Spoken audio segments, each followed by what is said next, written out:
Hello friends, வாங்க. இது வந்து ஒரு 2 3 வீடியோக்கு முன்னாடி நான் ஒரு ரெடிமேட் ப்ளவுஸும் அப்புறம் வந்து லேஸ் வச்சு எப்படி தைக்கிறது அப்படின்றதும் நான் வீடியோவில் போட்டிருந்தேன். அது கொஞ்சம் பேரும் பார்த்துருந்தீங்க. அதோட இதை வந்து தொடர்ச்சியாக நான் அதை வந்து தைச்சதும் உங்களுக்கு காமிக்கிறேன். அது என்ன ஆல்ட்ரேஷன் பண்ணுறேன்னு சொல்லிட்டு இருந்தேன். இது ரெடிமேட் ப்ளவுஸ் பற்றி சொன்ன பார்த்தீங்களா? இது வந்து டிசைன் நான் போட்டு பார்த்தேன். சைடில் கோடு பார்த்தீங்கன்னா உங்களுக்கு தெரியும்.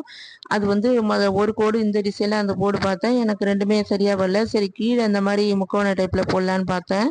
கடைசியில் அதுவுமே எனக்கு வந்து அந்த அளவு பிடிக்கல. சரி, இன்னும் நெக்லையும் நான் கை மட்டும்தான் நம்ம வந்து அது மாதிரி வச்சு தைச்சிருக்கேன், லேஸ் வச்சு. அது எப்படி தைச்சேன் என்னன்னு சொல்லிட்டு நான் அப்படி சொல்கிறது தான். நம்ம வந்து செய்முறையெல்லாம் உங்களுக்கு காட்டலை. அது காமிக்கணும், பெரிய வீடியோ போகும். உங்களுக்கு வேணும்னா அடுத்த இதில் கமெண்ட்ல எதுவும் சொல்லுங்கள், நான் தைக்கும்போது உங்களுக்கு வீடியோவில் காமிக்கிறேன்.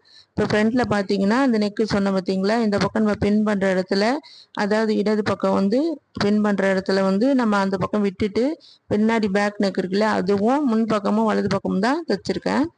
இப்போ இந்த பக்கம் பார்த்தீங்கன்னா கையில் பார்த்தீங்கன்னா கொஞ்சம் இந்த சைஸ் வந்து என்னோட பிரேசியர் சைஸ் வந்து 38னா நம்ம 40 அப்படி தான் வாங்குவோம். அது எல்லாருக்குமே தெரிஞ்ச விஷயம் தான். 2 இன்ச்சு கூட வாங்கணும். அது கொஞ்சம் முன்ன பின்ன ஷோல்டரு இடுப்பறக்கம் இதெல்லாம் கொஞ்சம் முன்ன பின்ன இருக்கிறத நம்ம அட்ஜஸ்ட் பண்ணி தான் போடுற மாதிரி இருக்கும். இப்போ பேக் நெக் பாருங்கள், அதை பார்த்துட்ருக்கீங்க. இது வந்து சுருக்கம் வராமல் ஆனால் நம்ம பிடிச்சி கொஞ்சம் தைக்கிற மாதிரி தான் கொஞ்சம் கஷ்டமாக தான் இருக்குது. அது ரவுனக் வைக்கும்போது கொஞ்சம் கஷ்டமாக தான் இருக்குது. அதை பார்த்து தான் நம்ம தைக்கிற மாதிரி இருக்கும். அது முடிச்சுட்டு நம்ம வந்து கையில் வந்து நான் என்ன செஞ்சுருக்கேன் அப்படின்றது பின்னாடி பேக் நெக் சொன்ன பார்த்தீங்களா, இதை காமிக்கிறேன் பாருங்கள். அது வந்து வேறு ஷேப் தைக்கலான்னு பார்த்தேன். அப்புறம் எனக்கு பிடிக்கல. சரி, நம்ம முதல்ல இப்படி போட்டு பார்க்கலாம், ஓகேனா நம்ம தைச்சிக்கலாம் அப்படின்ட்டு இதை விட்டுட்டேன். இப்போ வந்து கை பக்கம் நான் எப்படி அட்ஜஸ்ட் பண்ணி தைச்சேன்றதை காட்டுறேன் பாருங்கள். வீடியோ நல்லா பார்த்தீங்கன்னா தெரியும். இது வந்து ரொம்ப வந்து எனக்கு நீட்டு ரொம்ப இறக்கமாக இருந்ததுனால கொஞ்சம் கட் பண்ணிவிட்டு கை ஷார்ட் பண்ணலான்னு குறைச்சி தைச்சிருக்கேன்.